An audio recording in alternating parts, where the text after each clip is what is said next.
What are some of the things that help build trust as a leader? No matter where you are, what culture you are, best leaders are the best communicators. If you're a terrible communicator, you've got an uphill battle. If you look at the best leaders develop more leaders.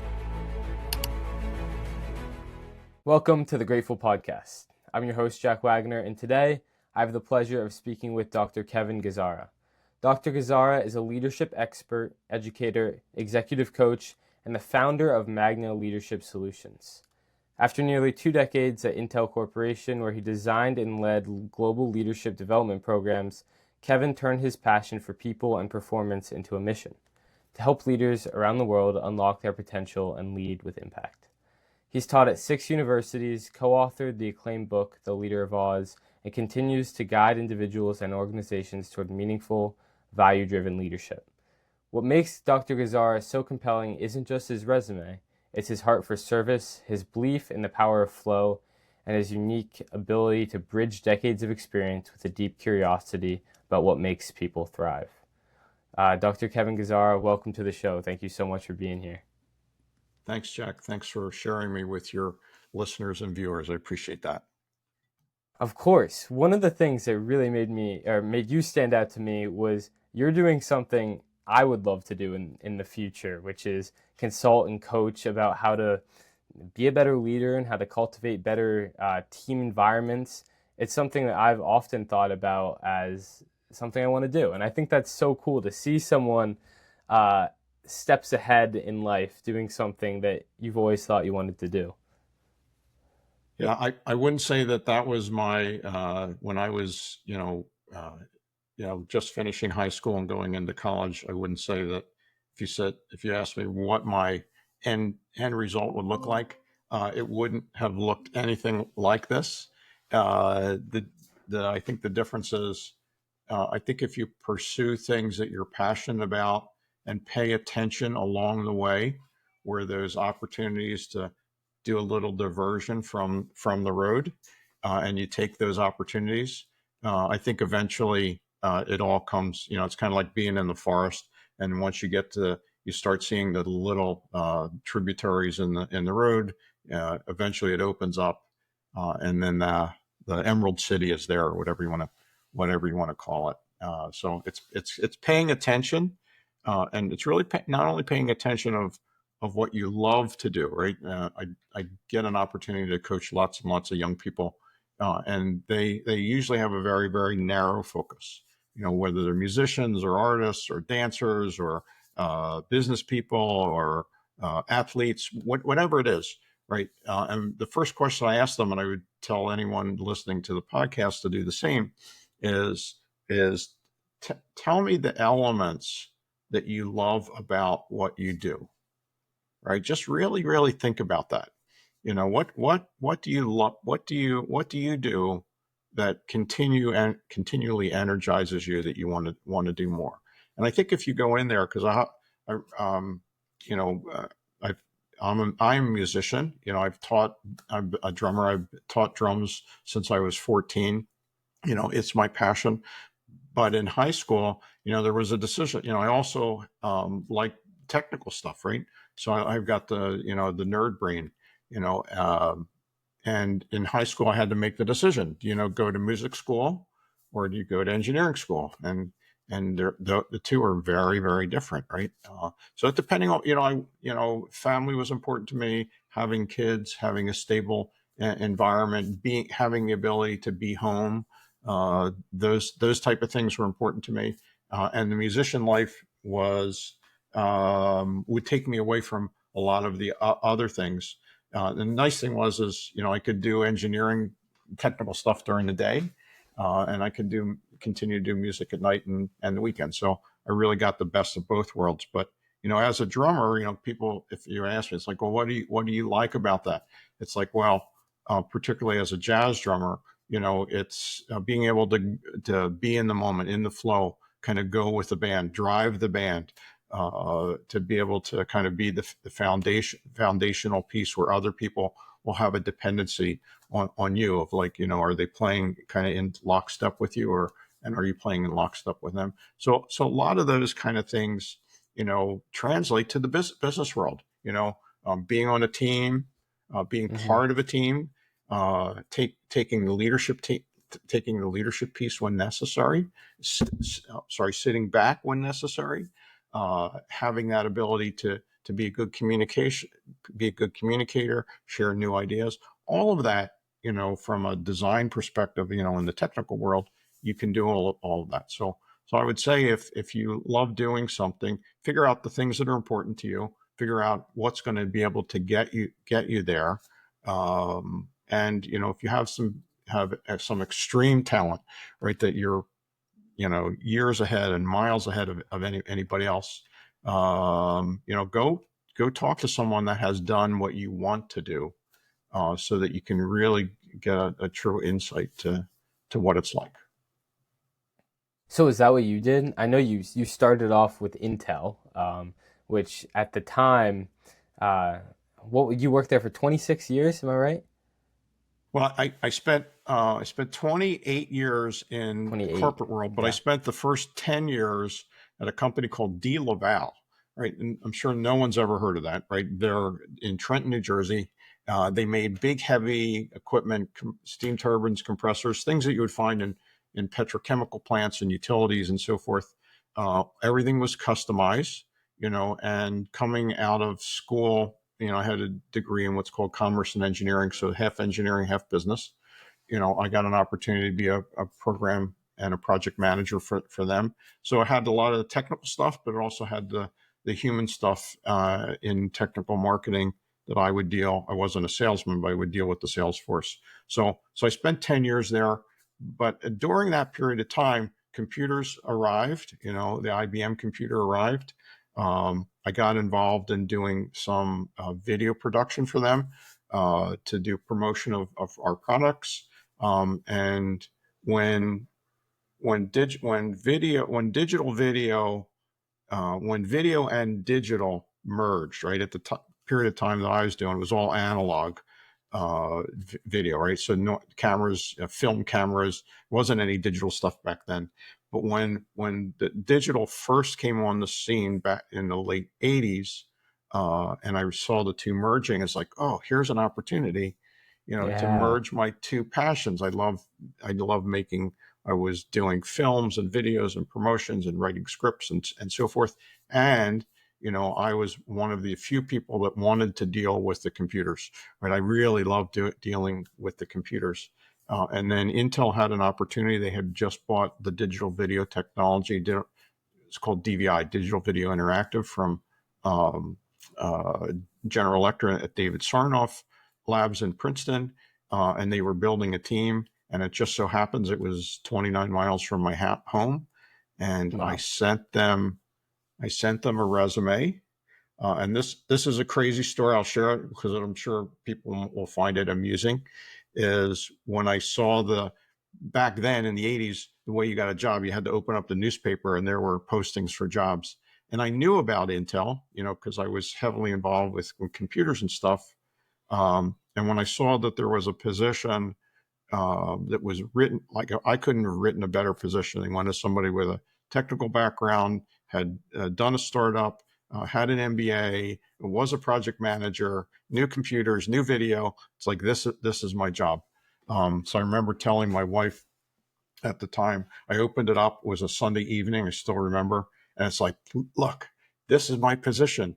This is what I want to do. So I sent. They were doing all the recruiting out of California because Intel is primarily a California-based company, um, up in the San Jose area, Santa Clara. And so what I did is I sent them a resume, but I knew they were going to get, you know, 1,000 resumes for this position because it was the first time Intel has moved from the West Coast to the East Coast. So I went in. I was a marketing manager. I went into my office. I had my administrative assistant. We used to call them secretaries back then. I had my secretary. I said, book me a flight to San Francisco. I'm going to go do some training with one of our distributors there. And when I landed in San Francisco, I called Intel. I said, hey, I am here to interview for that position that you have in Princeton. I said, I know you're going to get 1,000 resumes for it, but if you don't if you don't interview me, I'm going to come and sit in your lobby. I have an open ticket for the way back.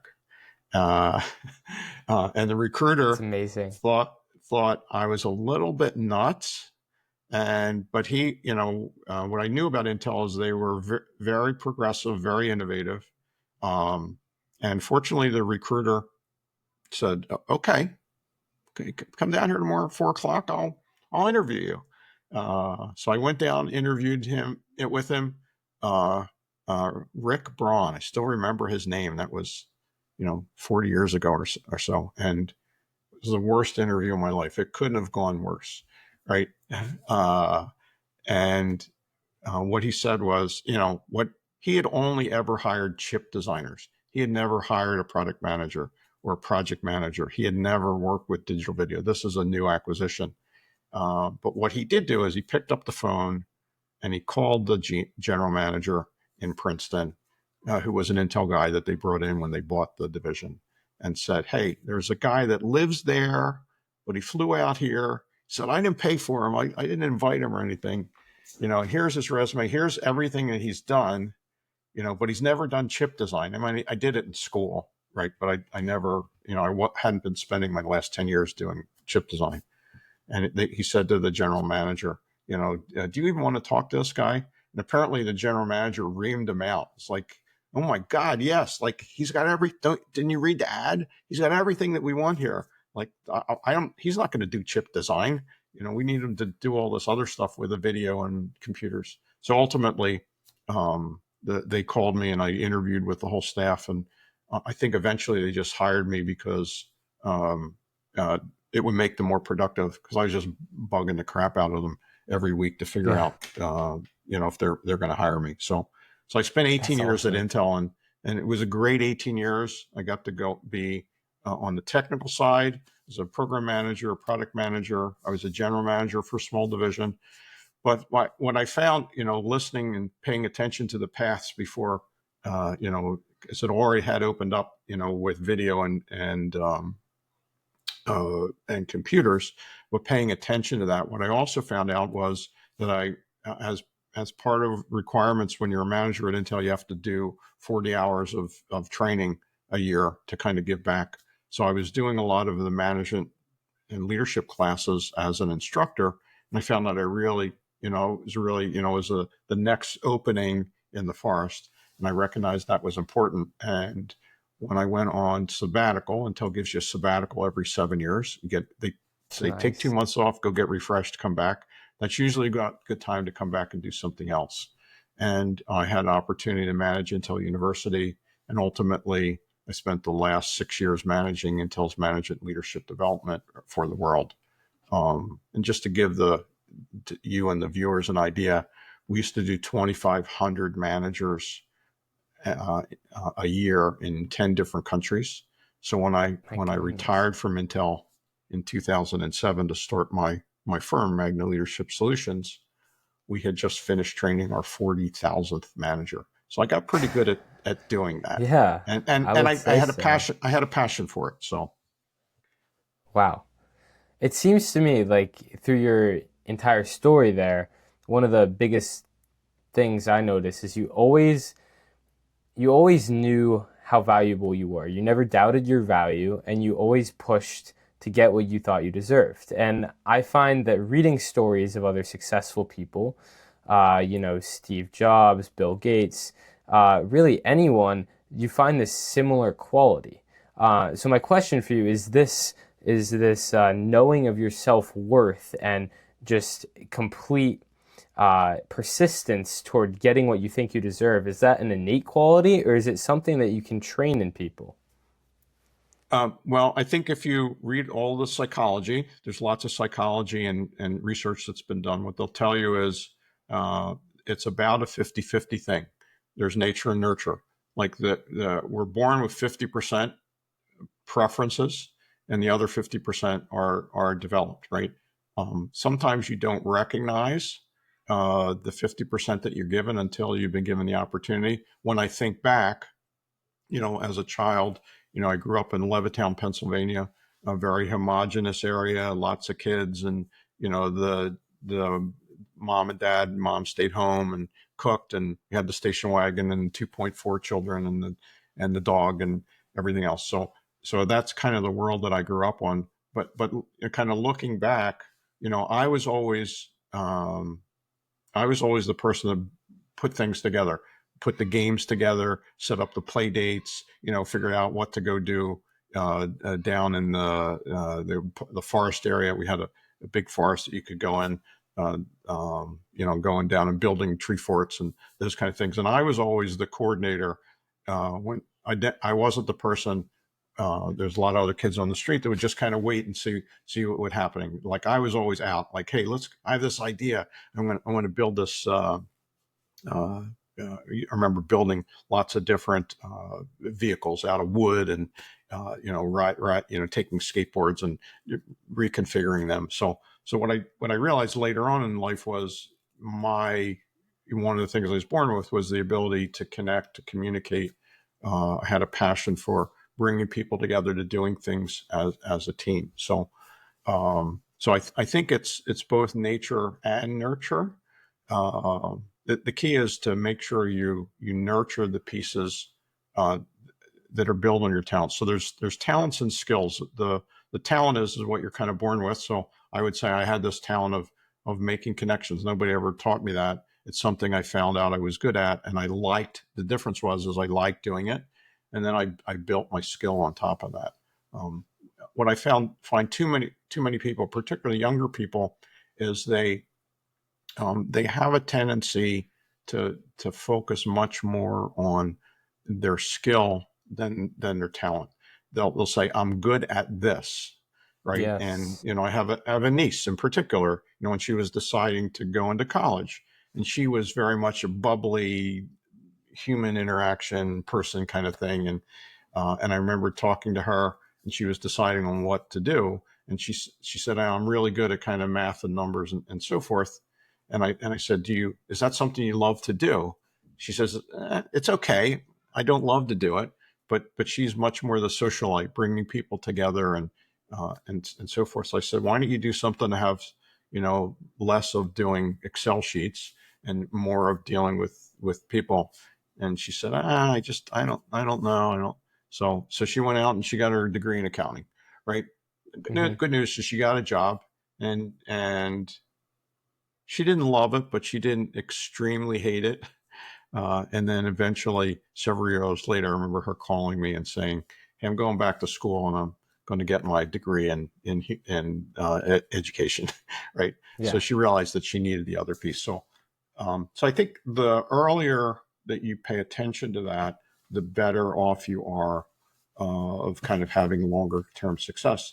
And you need to have patience, right? Like my career evolved, right? I didn't go. I mean, too many people. I think a lot of young people who are very, very ambitious want to go right from high school or college or whatever right into being a consultant and having a firm and being an entrepreneur and so forth. And what I will tell all of you people listening is the first thing that your clients are going to ask you is, share some of the experiences that you've had. Right. What Yeah. positions have you had? For me, it was fortunate. We deal with most of our clients are technical people, right? That we deal with lots of big corporations.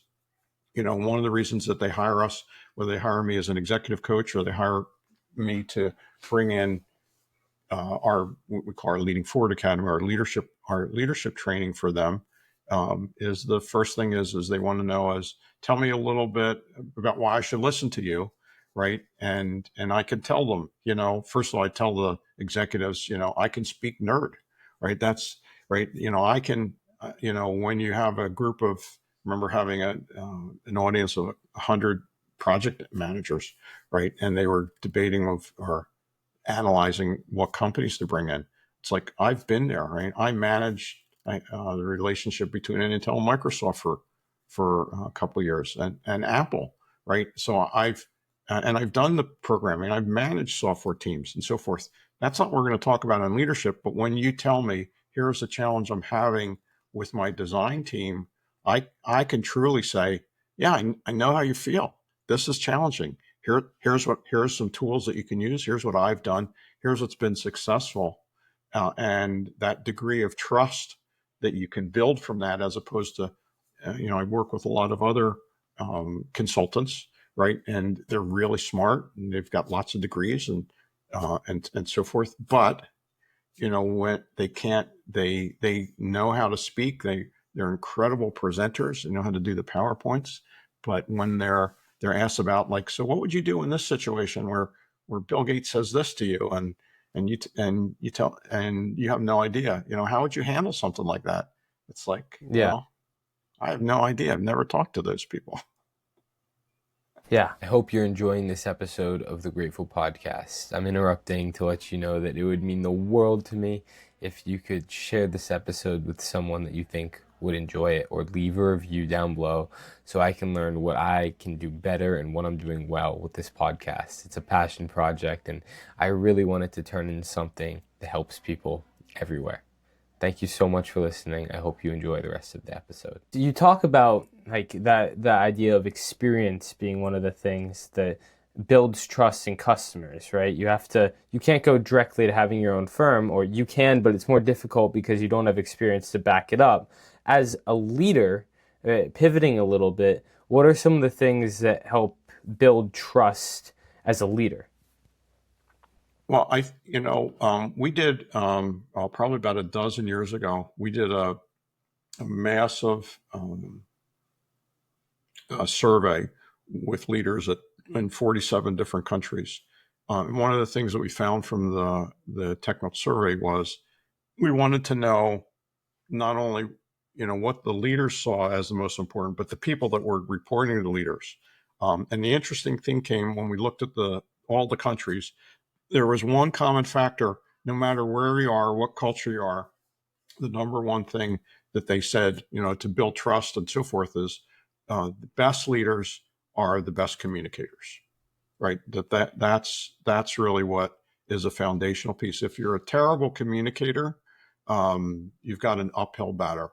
But if you're a great communicator, and a great communicator really talks about much more of we than me, right? It's a collective piece.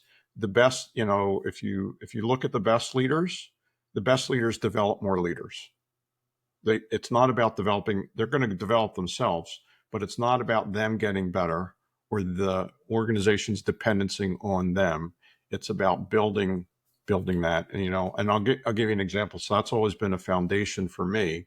When I was managing Intel University, I went and first of all, when I managed Intel I never ran my own staff meetings, right? Yeah. Which is really weird, right? Most managers run their staff meetings. I didn't do that. We rotated that, and each one of my staff members ran the meetings. I was there participating, I was listening and so forth, but ultimately they were running the meeting. And that was important because I wanted to have them, I'm trying to develop them as leaders. So when they got the opportunity and they had to run meetings, it's like no big deal. Most managers weren't doing that. And I remember for our 20th wedding anniversary, I went to Hawaii with my wife, and I was gone for 2 weeks, and and my staff was virtual. So we were doing a lot of stuff on the phone at the time. We didn't have Zoom then. And I went on vacation for 2 weeks. When I came back, they were talking about a topic that they had discussed over the 2 weeks, hadn't resolved it. And I was asking questions. And I remember my one staff member in Boston just got really mad. And he said, "Kevin, we've been talking about this for 2 freaking weeks. Like, where have you been?" I said, "Hawaii." And he said, "Oh, you weren't here?" Like, so to me, that's a sign of a great manager. When everything's functioning, running at full steam, other people are taking leadership positions, they're dealing with things. To me, that's a model for a great leader. And I think many leaders, or many managers in particular, feel like that they don't feel confident, right? That they feel like they're giving something away. And one of my managers, who I didn't have a super high respect for, although I had awesome managers at Intel, this one in particular said, if if you can be replaced instantaneously, why would we want to keep you? I said, Yeah. well, I've developed a dozen new leaders for you, and wouldn't you want me to do that at the next level? So I never want someone coming saying to me, hey, there's a job opportunity, but you're doing a really good job here. I don't really want to let you go. So we're not going to offer you that opportunity. What I want to know is I want to be able to say, there's 5 people on my staff that are ready to do this. Give me that opportunity. And you have to have, once again, have the confidence in yourself, and you have to develop yourself to do that. Yeah, that's huge. Um, you talk a lot about being a good leader, and I think you've done a ton of research on what leadership is and great leadership. One of the hard things for a lot of people is to get around their perception of what a good leader is, and you've actually done studies and research to back that up. So talk to me a little bit about what that's revealed and the differences between what you've actually discovered is a good leader with evidence rather than what we think about in modern society. Yeah. So from evidence doing quantitative studies, the one we had done a dozen years ago and done a whole bunch more since then is, it's paying attention to the different competencies. Yeah. Communication is so very important, as one of them. It's a great leader also is developing other people, right? So that's the other thing that you can look at quantitatively. How many people on your staff have been developed. The other thing great leaders do is they leverage the people's strengths, right? So that a lot of the leaders that are, let's call it insecure or less secure, is they always feel like they have to be in leadership. They always have to be in a leadership position. The best leaders can say to someone on their staff, hey, Bill, you've done this particular thing that we're talking about 100 times, and you've done this on this project. Would you be willing to take the leadership position? I'm going to be here as a support for you, but you bring way more. I can learn from you, right? Where they recognize that they can learn from others. So But they getting move over from ego. the me to the we. They delegate when necessary. Um, the other thing that we've found when we've done interviews with people evaluating their leadership is, I think the biggest thing is people care. They would say the leader cares about me as a person, right? Yes. And Yeah. that's the one thing that I did when I was at Intel. I had every month we had 2 monthly one-on-one meetings with all of my staff. On the first one-on-one, we talked about performance management. What's going well? What isn't? What resources do you need? Who's collaborating with you? Who isn't? And what can I do to help break down some of those barriers, get additional resources, offload you, add more things to you? That was meeting number one, right? And then usually 2 weeks after that, um, we had a development meeting. And in the development meeting, the first thing I would tell people that came into my staff on day one, whether they were an internal transfer or an external hire, I told them 2 things. I said, the first thing is you need to be thinking and acting as if you're in my position. I want you to be thinking like a leader, right? Doesn't mean you have the authority. Quite often you're going to have the influence to do that. I want you to think at the next level. And if you're thinking at the next level and you have challenges, you're not quite sure of how to think and do at the next level, that's your opportunity to use me as a resource for you. And then the second thing I would tell them is, in 18 months from now, I don't want you working for me. I don't want you to be here. Right. And that's Yeah. usually a That's shock to their awesome. system of like, what? And I said, and here's what I mean, is that if we do the regular monthly development stuff, we're going to work on things to develop your skills, your talents, your interests, your contributions to the company. Um, Nothing to do with performance or projects that you're working on or whatever. We're going to develop you kind of as a brand. So what do you want to be known for? Like, oh, I want to be known as a great programmer, or I want to be known as a great project manager, bridging or departments together. Whatever it is, we're going to put things in place in our development discussion so that you can develop that skill and kind of be recognized as the expert there. And if we do that for the next 18 months, you're thinking like a leader, you're developing that 18 months of focus on a skill or skills. There's going to be opportunities to move to other organizations, and Intel was a big company at the time, back in the 2000s, probably had 75,000 people. So in a big company, this works really, really well. In a small company of, a dozen people, you're not going to go from, the purchasing guy to running the plant or the Right. design team. But in a larger company, I think that's one of the advantages of working in a big company is opportunities. And I don't think a lot of younger people kind of recognize that. It's like, oh, it's big bureaucracy and I have to deal. Well, the thing is they usually have great people that you can learn from. You can have great mentors. You can have coaches. Yeah. So we focus on that in the second meeting. And most of the time, I had, my staff was a revolving door. Like they were constantly leaving. It drove one of my managers crazy. It's like, why are you doing this? This is so much work. I said, well, you know what? I have people that have gone into, 50 different organizations in the company. I said, when I need something, I can pick up the phone and give them a Yeah. call and they will do the work for me. And I said, that's really more important than just them working, getting higher output when they're working for me.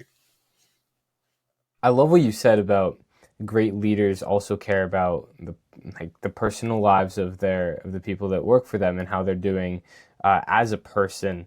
I think about everyone I respect as a leader, and they all have genuine interest in how I'm doing, and not just for how it affects them and their company and what they're doing, but they have genuine interest in who I am and how I'm developing. And I think cultivating a culture like that is so important and it's very overlooked. So that was a really good insight. I really liked that. Another thing you touched on was leveraging strengths, which goes back to something that you talk about a lot, which is your task quotient with the different strengths of that people have. No one wants to work for someone that's making them do things that they just don't want to do or aren't good at. Those are the two things we talked about this entire conversation: being good at something and doing something you love. So talk to me about how you help people, help managers assign these tasks and help people do what they're good at and what they love to do with the task quotient. Sure. Well, thanks for that segue. I think first of all, I think everybody has to realize there's going to be some things that you have to do that you don't love to do, right? So that's inherent, I think, in any job that you have. So getting that nirvana job where you get to do 100% of what you love to do every single day is probably somewhat unrealistic. Now, with that said, if there are things that you hate to do, you really don't hate to do, um, and this will get us into the kind of the task quotient thing, is those might be opportunities because of certain things that you like to do, other people don't like to do, and certain things that you don't like to do, other people really do like to do. And it's finding that, and the way to do that is you can use this tool. And for those of the people on the podcast, whether you're watching or listening, at the end of the podcast, I'm going to give away the paid assessment for free to anyone that endures listening to us for the whole 50 minutes or whatever the time is going to be. When I had done my doctoral research, all my doctoral research was around this concept of flow and balancing tasks. So first thing is if anyone hasn't read the book Flow, it's written by a guy by the name of Dr. Mihai Csikszentmihalyi. So I'm not going to spell that for you. And what he is the department chair of the University of Chicago Department of Psychology. So very prestigious position. And what Dr. Mihai had done is he identified when you have a balance between challenge and skill, the right challenge and the right skill, you get in what's called the flow zone. And in the 90s, it was retermed as being in the zone, right? So people, if you say, hey, are you in flow? Some people say, I'm not quite sure what that is. And if you say, hey, what activities get you in the zone, they, particularly athletes, will understand that. And what we found, what I wanted to do when I did all my doctoral research over 25 years ago, was I wanted to find out, can I create that sense of flow, increase people's job satisfaction, motivation, engagement? Is there a way to do that where you have control on doing that? And fortunately, what I was able to find was the answer is yes, you can do that. I did it through quantitative analysis, and the task quotient that I'm going to give away will identify, each one of us has a different balance of ideal tasks that we do. And there's 496 different mixtures of tasks, and it'll identify one of those for you. But there's 3 tasks that all of us do, and this was done by some foundational work by a gentleman by the name of William Daniels in his book Breakthrough Performance. And what Bill said was, we do routine tasks, we do problem solving or troubleshooting tasks, and we do project tasks. And pretty much anything that you do will fit into one of those task types. And my hypothesis was, when I was managing at Intel, I remember would go in and we'd have 3 people, that same degree, same experience, same kind of people behavioral wise.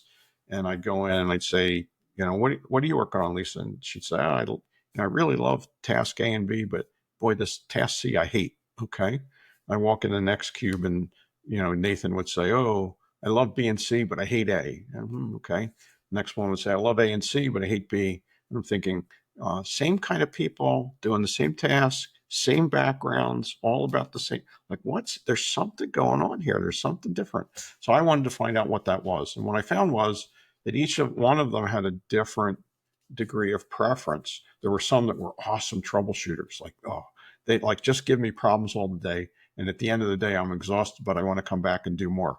That's being in the flow, right? That you want to do. You're still exhausted, but you want to do more of it. Other people were really good at routine. They love kind of the data entry. They loved filling in the boxes. They loved getting 150 forms done per day. Like that was, man, if like I get to do that, that's awesome. And the other person would love project work, deeper strategic things, working on things they didn't see the milestones kind of being accomplished till much, much later. It wasn't kind of an immediate cause and effect type of thing. So I thought, well, what if you could identify the mixture and look at the organization in particular? We do this with lots of organizations. I just did one of these in Washington, D.C., is where we took this organization, they were merging 2 organizations together. And they didn't know, like, well, how do we reallocate all of the work, right? And one thing that organizations hate, or one thing that people in organizations hate, is they hate restructuring.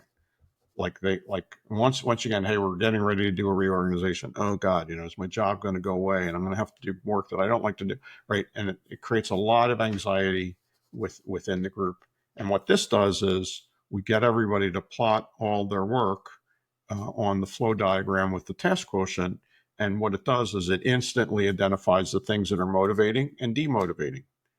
And then with everyone in the room and the manager in the room, we do what was called task auction, and anyone is allowed to sell any of their work to the group.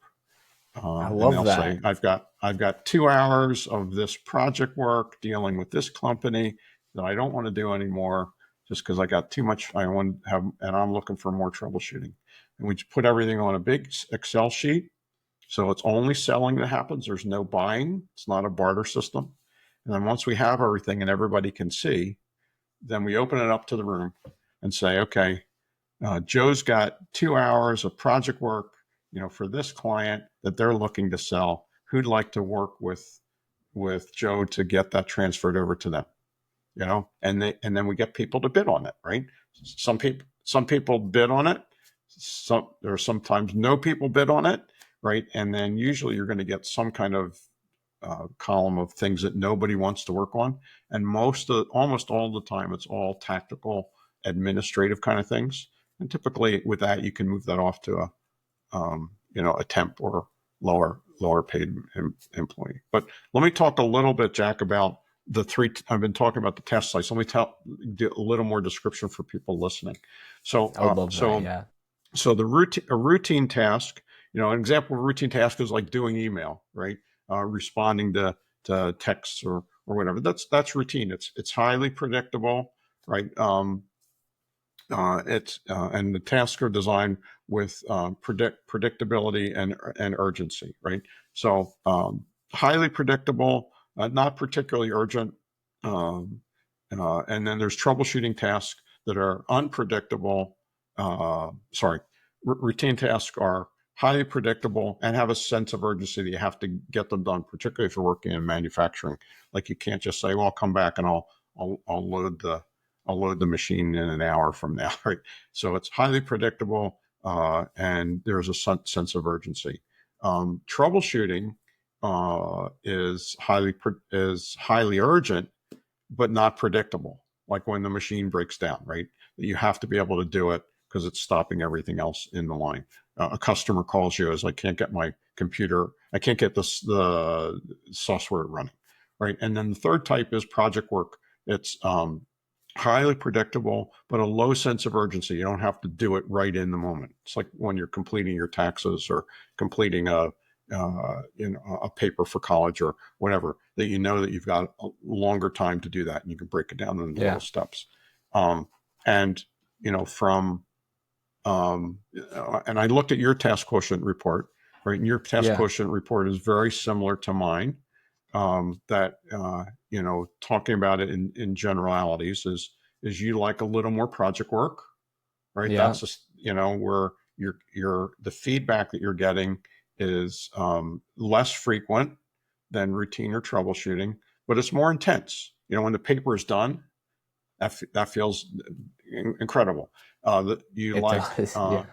right? You like a little bit less of troubleshooting than project, but you're a problem solver, right? Like when things pop up, you run towards them as opposed to run like, oh, I have to fix that again, right? Now, if it's happening over and over again where it becomes routine, that's different. But if it's a new problem, like, oh, okay, yeah, I can solve that, right? So that that's something you'll run towards. And then there's routine work, which is the lowest, which is common for many people, is the lowest need. And what we found, or what I found through the research, was that each one of us has a different cadence for this. So not only when we give the link to the assessment, when you get the assessment, it'll tell you what your mixture is. So let's use raw numbers. Call it 50 project, 30 troubleshooting, and 20% routine, just on average. Everybody's is going to be completely different. What you want to do is you want to be able to say, first of all, you want to take a look at the stuff that you're doing and figure out, which of the types it is. And then you want to structure your day around getting that mixture as much as possible.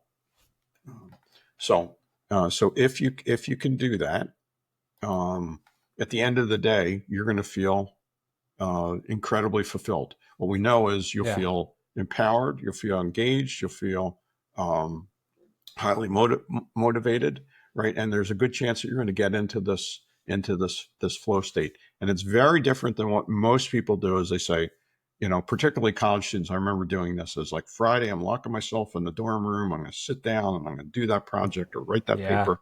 And 2 hours into it, you're up, you're getting something to drink or eat, or you're on the phone, you're doing email or looking at Instagram, whatever it is, right? And the problem is that you need to move from one task type to the next. So the way I structure my week is, I know Monday mornings, that's where all the problems show up, right? And I get the client calls like, hey, I can't run this report, or, I have a question, or the team's not working well, and can you give me some? So I have a block of time Monday morning for that. Now, if the troubleshooting stuff doesn't come in, I have a bucket of things I need to fix, right? And I can pull them in.